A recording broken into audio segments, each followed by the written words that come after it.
I adore dessert. I love men. I think men are the coolest, but you don't really need them to live. With those playful yet defiant words, one Hollywood legend summed up what many stars of the Golden Age quietly believed, but rarely dared to say aloud. In a time when marriage was considered the ultimate life milestone and often a carefully staged publicity tool, some of cinema's brightest names refused to walk down the aisle. Their decisions shocked studios, disappointed fans, and sometimes cost them everything. For a few, staying single was an act of rebellion against powerful studios that wanted to control their image. For others, it was the heartbreaking result of prejudice, cruel laws, or forbidden love that had to be hidden from the spotlight. Some chose independence to protect their art, their freedom, or simply themselves. What they all shared was courage. The courage to live by their own script, even when the world demanded another. Today, we'll uncover the fascinating stories of 26 Golden Age actors who never married and the surprising reasons behind their choices. Greta Garbo, the bride who vanished before the bells rang. The church was ready. St. Monica's glowed with white lilies, every pew filled with Hollywood royalty waiting for the grand wedding of Greta Garbo and John Gilbert. The bells rang. The crowd turned toward the entrance. And nothing. 4 days earlier, Garbo had sent a single note to Gilbert. "Don't look for me. I won't be there." Theories spread like wildfire. Some believed MGM, desperate to preserve the silver screen illusion of their #1 star, had pressured her into calling it off. Others whispered that Garbo was secretly in love with a woman, and the marriage was merely a cover. Friends recalled her weeping the night before, confessing she couldn't live a life built on contracts and staged parties. At the height of her fame in the 1930s, Garbo retreated to a modest apartment on East 52nd Street in New York. She walked alone through Central Park, a wide-brimmed hat shielding her from curious eyes. Whispers of an affair with Marlene Dietrich only deepened her legend. Greta Garbo chose singleness not as defeat, but as rebellion, a refusal to let studios or society dictate her private life. In doing so, she became Hollywood's most enduring mystery, the woman who walked away when everyone expected her to say, "I do." James Dean, A Love Strangled. Before it could breathe. On a golden afternoon in Malibu, James Dean stood outside a cafe, sunglasses masking the tears in his eyes. Just a few streets away, church bells rang for the wedding of Pier Angeli, the woman he had once promised to marry. Dean didn't enter the church. He simply watched from a distance as a limousine carried her away forever. It wasn't his choice. Angeli's strict Italian mother had delivered an ultimatum. Better you die than marry a godless rebel. Hollywood silently backed her. Rumors swirled that Dean had been seen in private meetings with powerful studio moguls, whispers that he was trading intimacy for roles. The scandal alone could have ended his career. The night before the wedding, Dean drove to Angeli's house, only to be blocked at the gate by 2 men allegedly hired to keep him away. He turned back, drowning his heartbreak in whiskey, and confiding to Dennis Hopper, "No one gets to lock up my heart, not even God." On set a week later, he was hollow-eyed, refusing to play romantic scenes. Then fate intervened cruelly. On September 30th, 1955, his Porsche 550 Spyder crashed on a California highway. At just 24, James Dean became a legend, forever frozen as the rebel without a cause, and the man whose greatest love was silenced by prejudice and power. Montgomery Clift, A Beautiful Face. Shattered, A Life in the Shadows. On May 12, 1956, flashbulbs lit the night as Montgomery Clift left a glittering party at Elizabeth Taylor's home. He had raised a toast to his friend, his smile still dazzling, his glance lingering on a male colleague across the room. But just minutes later, on a dark road, everything changed. His car slammed into a telephone pole, crushing his nose, jaw, and the very face that had once made the world swoon. Elizabeth Taylor was the first to reach him, pulling him from the wreckage. But no rescue could erase the scars, inside or out. Hollywood's most magnetic leading man was suddenly broken. For Clift, the accident was more than physical devastation. It amplified a fear he had carried for years: exposure. Studios had warned him bluntly, if you want to keep leading roles, you'll need a wedding. He had quietly planned one with a man he loved in secret. After the crash, he abandoned it forever.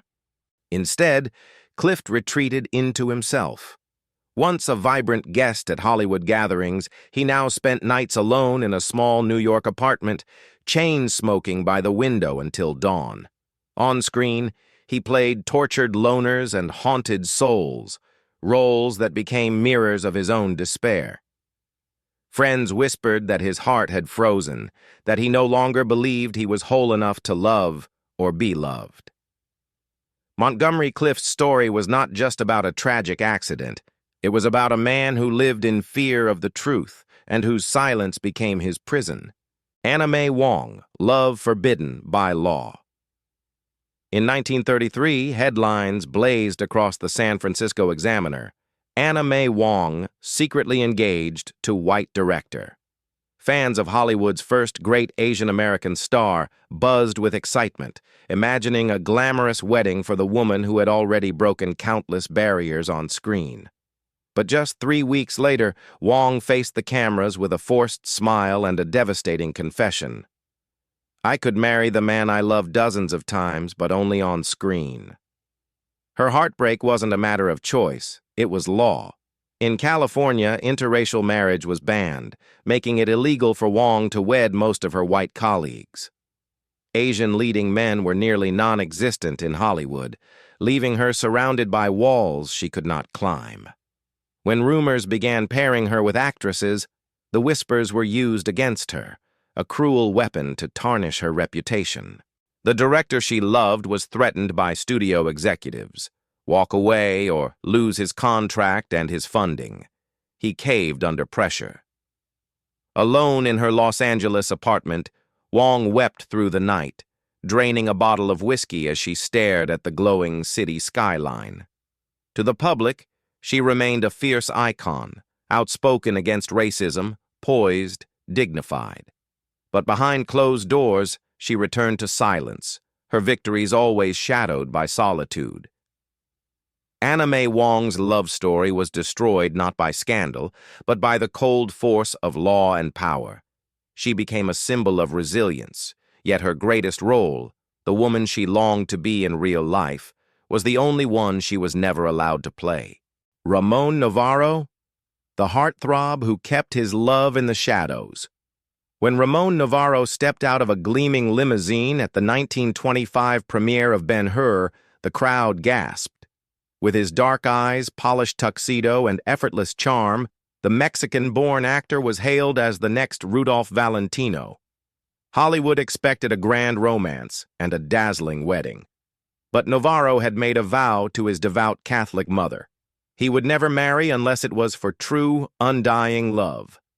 That moment never came. Throughout his life, friends whispered that he wrote love letters addressed to no one, kept locked away in a drawer, as if waiting for someone who would never arrive. The studios pushed him toward publicity romances, but Novarro quietly resisted, unwilling to betray his promise or his heart. On October 31, 1968, Hollywood was stunned when the 69-year-old star was found murdered in his Laurel Canyon home. Police discovered shredded diaries scattered across the room. The fragments hinted at a hidden love story, never fully revealed, but powerful enough to haunt his final years.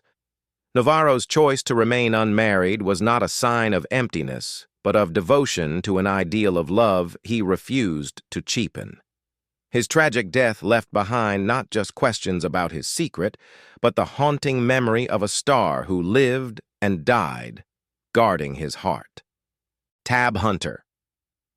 A star trapped in a script not his own. In the 1950s, a poster of Tab Hunter was enough to make theaters sell out. With his golden hair, cowboy smile, and all-American charm, he was the perfect Hollywood heartthrob. But behind the flawless image lay a secret that could have destroyed everything. In 1950, Hunter was arrested during a police raid on a Los Angeles gay bar. If the news had leaked, his career would have ended overnight. Warner Brothers moved quickly to cover it up.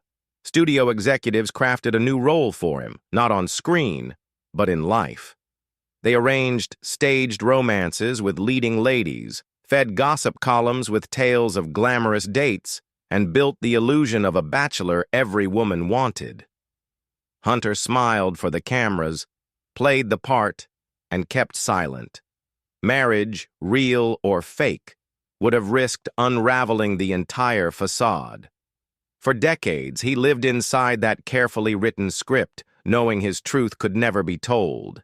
Only in 2005, with the release of his memoir, Tab Hunter Confidential, did the world finally learn the real story.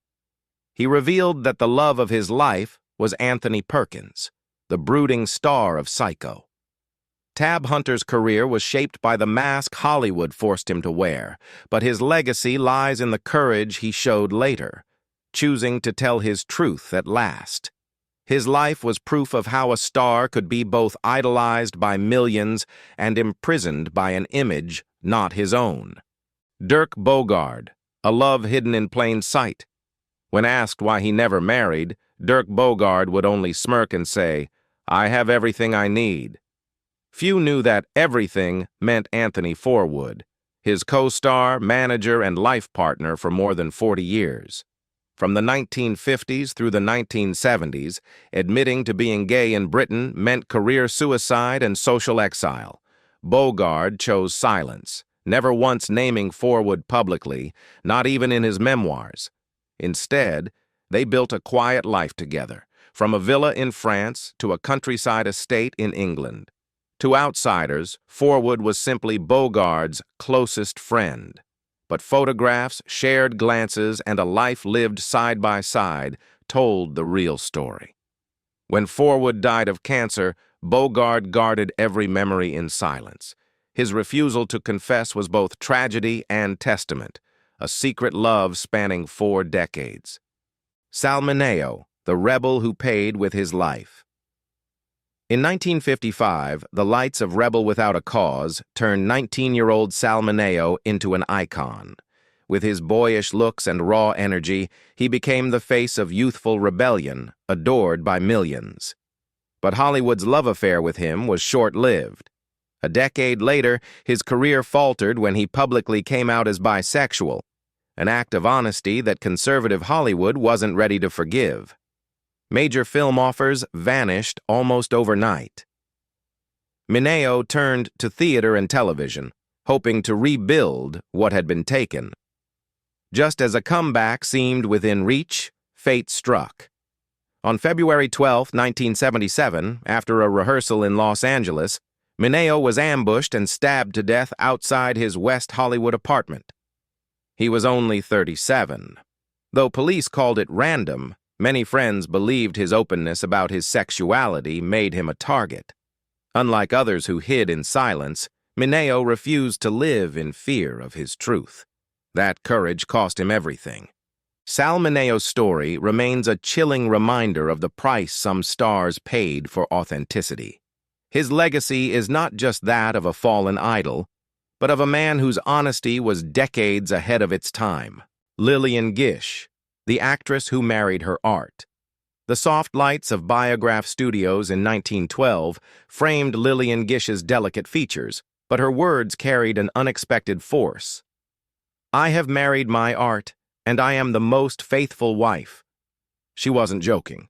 For over 7 decades, from The Birth of a Nation, 1915, to her final stage roles, Gish lived by that vow. Marriage proposals came from powerful men, millionaires, and even fellow actors, yet she refused them all. To Gish, a wedding meant stepping away from the set, and nothing could compete with the pull of cinema. Friends recalled how she once canceled a date with a wealthy New Yorker just to reshoot a rain-soaked scene. Her devotion was complete, and it kept her free from the scandals that consumed many of her peers. But her purity became a target. Whispers spread that she was not normal, that her disinterest in men hinted at secrets. No proof ever surfaced, but the rumors followed her like shadows.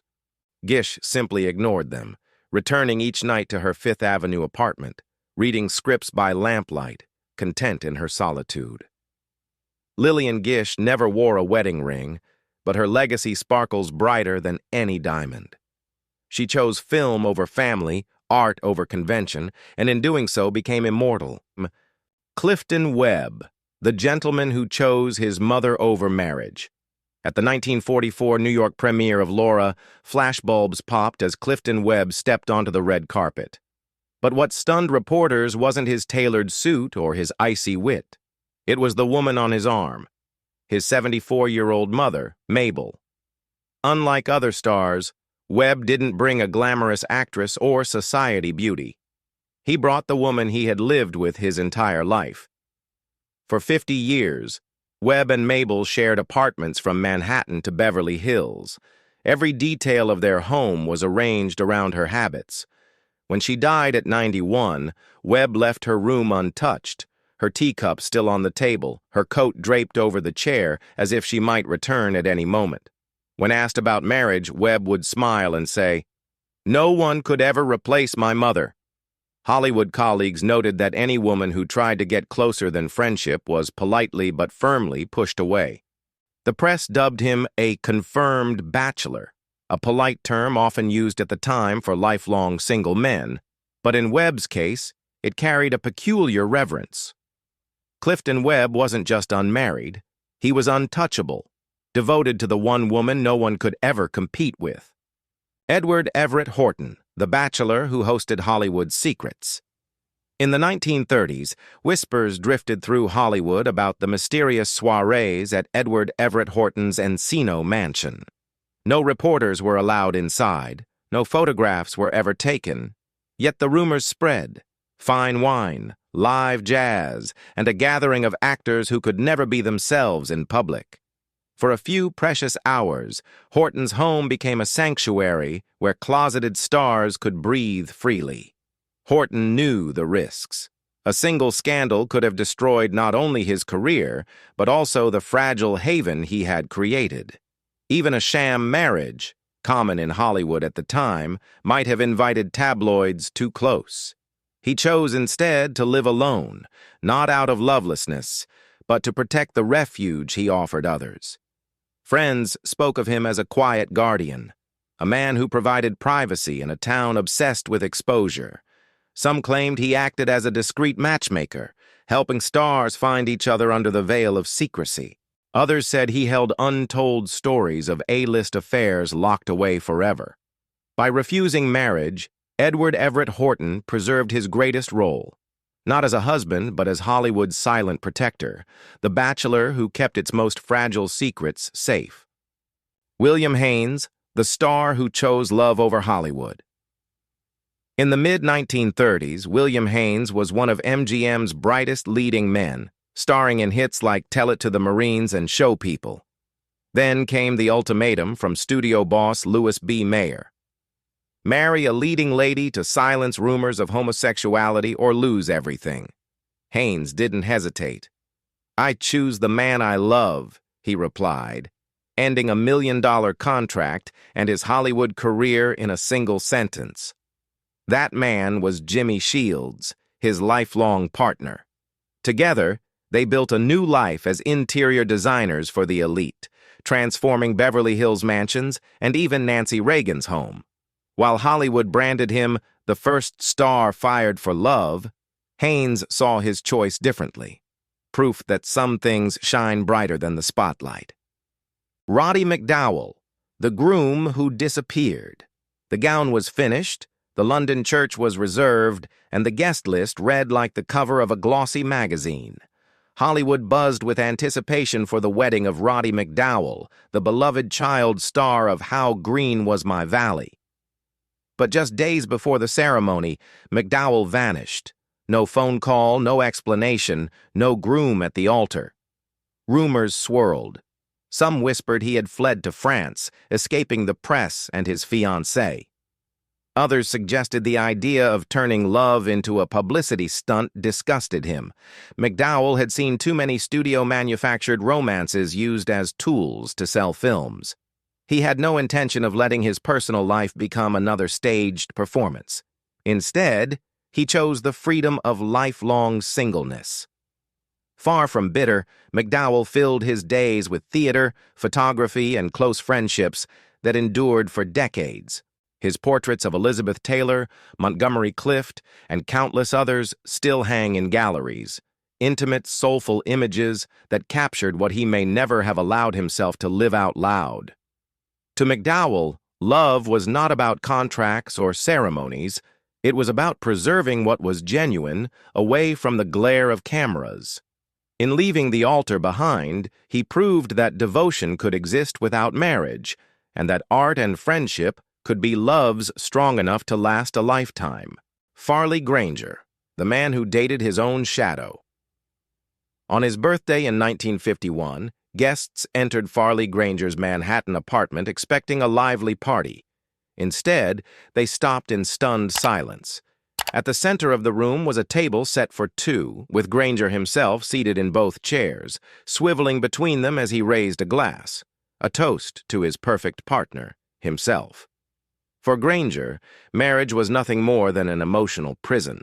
He saw no sense in binding himself to someone else's expectations, schedules, or compromises. The only person he trusted enough to commit to for life was the man in the mirror. His eccentricity didn't stop there. Every Valentine's Day, Granger sent himself cards signed The Mystery Man, keeping them in a collection he proudly displayed. Major film offers were sometimes declined simply because he didn't want to share his time too closely with others. The press dubbed him the man dating his own shadow, half amused and half bewildered.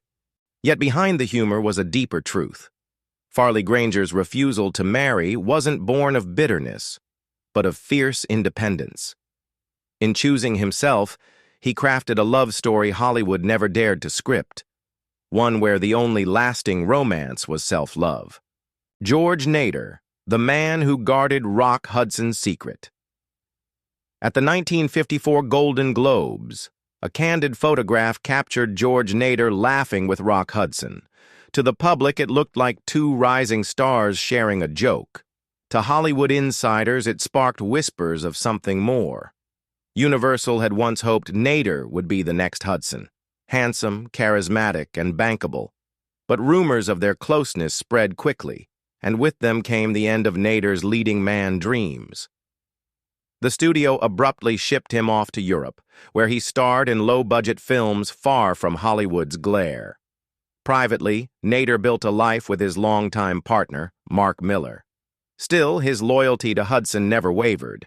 Insiders claimed Nader kept a safe filled with Hudson's personal letters and photographs, proof of a relationship the world was never allowed to see. Before his death, Nader reportedly destroyed them all, choosing to protect Hudson's carefully constructed image as Hollywood's ultimate heartthrob. George Nader's choice to remain unmarried wasn't only about guarding his own privacy, it was about shielding the man who could never come out, even as the world adored him. In the end, Nader became not just an actor, but a keeper of one of Hollywood's most fragile and enduring secrets. Ivor Novello, the man who married his music. In 1930s Britain, no name stirred more sighs than Ivor Novello. Composer, playwright, and matinee idol, he was the romantic dream every woman longed to marry. Yet despite the fame, wealth, and endless admirers, Novello never walked down the aisle. When asked why, he would smile gently and say, "I am already married, to my music and my imagination." Behind the doors of his luxurious Aldwych apartment, Novello was known for his eccentric soirees. He would play love songs on a gold-plated piano, serenading an audience of porcelain dolls arranged neatly across the room. To some, it was strange. To others, it revealed a man who lived entirely in a world of art and fantasy. His songs, Keep the Home Fires Burning, We'll Gather Lilacs, became Britain's wartime anthems, love letters carried on the voices of millions. Instead of a wedding ring, his melodies were his vows, sung to a nation that adored him. Many joked, all of Britain loves Novello, but only he knows who he loves. Perhaps that was his secret. By refusing marriage, Ivor Novello allowed love itself to remain eternal, forever unresolved, forever alive in the haunting beauty of his music. John Gielgud, the man who married the theater. In the spring of 1953, Sir John Gielgud was escorted out of a Chelsea public restroom by police, charged with indecent behavior, a polite phrase masking the reality of a homosexual scandal. Newspapers splashed the story across their front pages, not only shaming the great actor but also raising the question, why had he never married? Those who knew him best offered a simple explanation. Gielgud was unlike anyone else. On dates, he often forgot the person across the table, reciting Hamlet or Romeo and Juliet in full, turning dinner into a one-man Shakespeare performance. Potential suitors drifted away, charmed but exhausted. When asked directly, Gielgud quipped, "I will marry no one but the theater." And in truth, he did. Even after the scandal, audiences returned to see him perform, applauding louder than ever. Eccentric, brilliant, and untethered, John Gielgud lived and died devoted not to a spouse, but to the stage, the only partner he ever truly claimed. Noel Coward, the genius who refused to pay love's price. In a perfectly tailored pinstriped suit, martini in hand, Noel Coward leaned back at a party in Jamaica and delivered one of his most famous lines. "I don't marry because I love my freedom, and I love my money more." Guests nearly choked on their wine, but Coward remained calm, as if stating the most obvious truth. For Coward, marriage was not romance, it was risk. He had spent his life building wealth and reputation through dozens of hit plays and witty performances. Why, he asked, would he sign away half of it for a ring? Before beginning any relationship, he had a peculiar habit. He would invite partners to tour his lavish estate. If they seemed too impressed by the property, the romance ended instantly. Still, Coward wasn't loveless. He sent extravagant gifts, penned tender letters, and whisked lovers away on secret holidays, but always on his terms. When the time came, he would gently close the door, sometimes literally with a bouquet in hand. "Marriage," he quipped, "is the most expensive tragedy. I'd rather not perform it." For Noel Coward, genius and freedom were his true companions, and he never let marriage steal the spotlight. Cesar Romero, Hollywood's eternal bachelor. In 1966, Cesar Romero stepped into television history as the Joker on Batman, his sharp suit and mischievous grin captivating audiences everywhere. Off-screen, he carried the same charm, witty, elegant, and irresistible. Yet for all his popularity, Romero never wore a wedding ring. At parties, he was the magnetic center of attention, dancing, joking, and whispering lines that left guests in stitches. Rumors swirled constantly, romances with glamorous actresses, secret relationships with leading men. The tabloids chased stories, but nothing was ever confirmed. Romero played into the speculation, understanding that the less the public knew, the more they wanted to. Friends teased that he was a professional bachelor, a man who loved the thrill of pursuit more than the permanence of commitment. Hollywood, always hungry for mystery, embraced his image as unattainable. By refusing to settle down, Cesar Romero turned his bachelorhood into part of his brand. Whether by choice or by design, he became the man everyone desired but no one could claim. An icon who proved that sometimes the greatest performance is staying just out of reach. Laird Cregar, the villain who longed to be loved. In the shadowy world of 1940s film noir, Laird Cregar delivered chilling performances as cunning murderers and obsessive villains. Audiences admired his talent, but Cregar saw only the reflection he despised. A man weighing over 130 kilos, typecast as grotesque characters and convinced he was unworthy of love. Determined to change, he embarked on a brutal weight loss regimen, crash diets, diuretics, and punishing workouts. Within months, he lost more than 40 kilos. Hollywood buzzed that he might finally secure the romantic roles he craved, but the transformation came at a devastating cost. In December 1944, just as his film Hangover Square neared completion, Cregar collapsed from a massive heart attack. He was only 31. Laird Cregar never married, never confessed to a great love. His tragedy was not villainy on screen, but the belief that he was unlovable in life, a role that ultimately destroyed him. From Greta Garbo walking away from the altar to William Haines giving up stardom for love, these 26 Golden Age actors remind us that marriage, or the refusal of it, was never a simple choice. For some, singleness was freedom, a way to protect their art, their identity, or their privacy. For others, it was sacrifice, careers destroyed, romances silenced, or lives cut tragically short.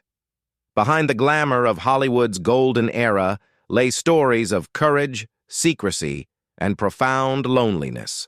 Their legacies teach us something timeless. True fulfillment comes not from following society's script, but from writing your own. Whether that meant defiance, silence, or self-love, each of these stars chose authenticity in a world that demanded conformity. So, what do you think? Were their choices acts of bravery or sacrifices forced upon them by prejudice and power?